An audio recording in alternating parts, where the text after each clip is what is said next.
Millions of households, businesses, and landmarks around the world will switch off their lights for an hour. It's the largest people power movement calling for global efforts to combat climate change. The Worldwide Fund for Nature marks 10 years since initiating the Earth Hour movement. Joining us here in the studio to tell us more about Earth Hour is Nikki Huang, WWF Philippines National Youth Council member. Hi, Nikki. Thanks Hello. for being here tonight. Thank you for having me. Now, 10 years, a big milestone. Tell us about the big highlights that are for Earth Hour around the world. Definitely. So Earth Hour has really come so far. It started in 2007 just in Sydney, Australia, and now over 7,000 municipalities and countries around the world are participating.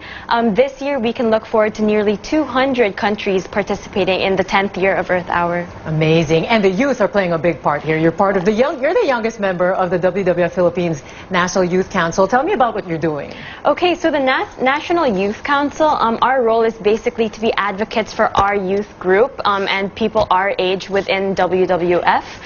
We have many different initiatives, and this year in Earth Hour we will be hosting the Earth Hour camps before the event switch off. So what happens at these camps? And anyone's welcome to join, right? Yes, definitely. There's no entrance fee, no requirement to enter.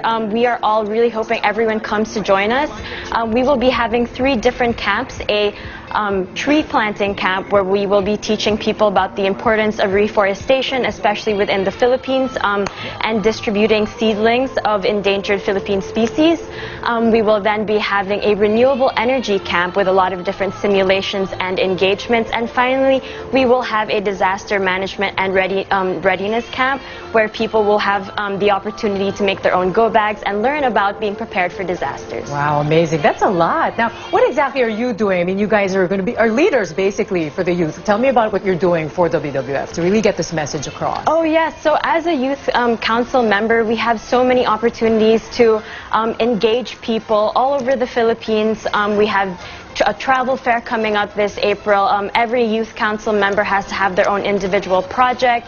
We work heavily with the mother organization with different outreach projects. We've engaged students from schools across the country, and of course we are hosting the Earth Hour event tomorrow. Amazing. And really this is a call for everyone to participate. As the song in the campaign was saying, we could be heroes. Yes. How would you invite others? What can people do to be part of this movement?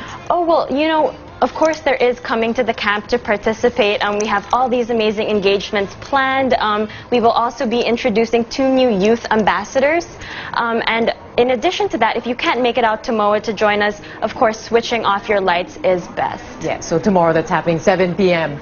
at SM by the Bay. And that's, tell us about some of these ambassadors. You do have, WWF Philippines has some celebrity ambassadors. Yes, we do. So we can look forward to the introduction of the new youth ambassadors, Janine Gutierrez and Andre Paras. Yeah. Rovilson Fernandez, Mark Nelson, and Mikey Kuwanko Jaworski will also be there hosting the event. Yeah. Now, how can other people, this goes beyond Earth Hour, right? Definitely. This isn't just about 1 hour and making that change. What can people do? What do you suggest? There's so much to do. Of course, you can donate your Facebook feed.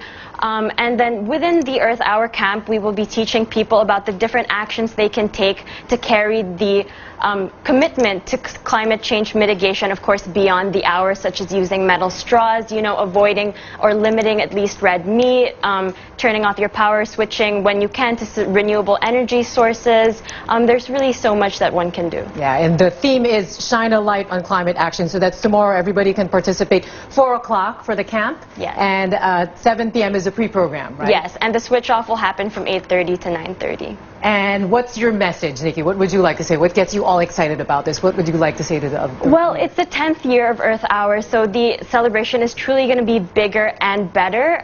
It will just be a really amazing time for everyone who cares about the environment, who cares about the future, and about our country to come together and really make a stand for climate change and be, you know, the people who change climate change. Exactly. Thank you very much, Thank you very much, Nikki Huang, for being here. Thank you for having me. Squad goal achieved.